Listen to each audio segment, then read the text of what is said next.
The first and only hitchhiker I will ever pick up by Salty Siren. So last Friday, I had a little time to kill before picking up my kids from school, and it was a gorgeous day, so I decided to spend time cruising some back roads in my hometown that's small and royal, listening to music. I passed this guy with his thumb out trying to catch a ride, and I almost picked this guy up. He looked to be late 30s, early 40s, carrying a fishing pole and a backpack. Pretty innocent looking, I guess. But see, I'm a lone female, and I have been taught with hundreds of Hitchhiker gone wrong stories that you just keep driving. So I kept driving, but as I'm driving, I have this internal dialogue of guilt about my decision not to pick up this guy.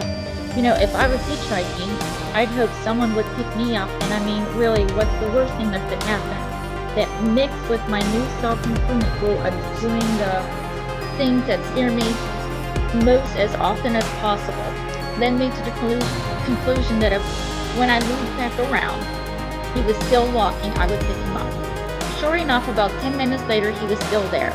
I was feeling a little nervous pulling over getting him, but what was I going to do? Peel out when he was trying to get in my vehicle? As soon as he gets in, I realized I'd probably made a horrible decision, because he seemed like he was tweaking balls and smelled god-awful. Because this dude was looking at me like I was a feast and he was starved. I didn't realize exactly how rattled I was with my decision until he asked me for a smoke, and my hands were shaking so bad I barely pulled out one of my packs without breaking it. Driving made it easier to hide my nerves, but I was internally freaking out and trying to decide how I would beat this guy's butt if he tried anything. His name is Wayne, and he lives about 5 minutes from where I picked him up. Meanwhile, he's telling me how he lost his license due to DUIs and how he's living in this house with an old man, and he tried to get him to come with him, but he didn't want to come, etc., etc. He's also trying to talk with me into hanging out at this old man's house with him and drink with him the next day. When I finally get him to his destination, it's a little shack-like thing surrounded by all these junk cars and stuff. He gets out, and he's still trying to get me to come inside with him. I tell him no and leave. I'm feeling relieved and a little proud that I faced a fear of mine.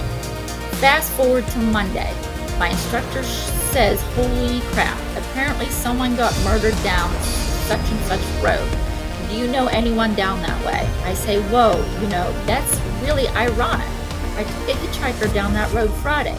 His name was Wayne, I think. Probably wasn't 15 minutes later when I see old Wayne pictures on Facebook saying the FBI has picked him up for stabbing someone to death at a very house I dropped him off at Friday. Graphic information of how he stabbed him in the lungs, and the victim bled out in a little shack. And the old man he was living with doesn't even exist, I swear. I will never pick up another hitchhiker in my life.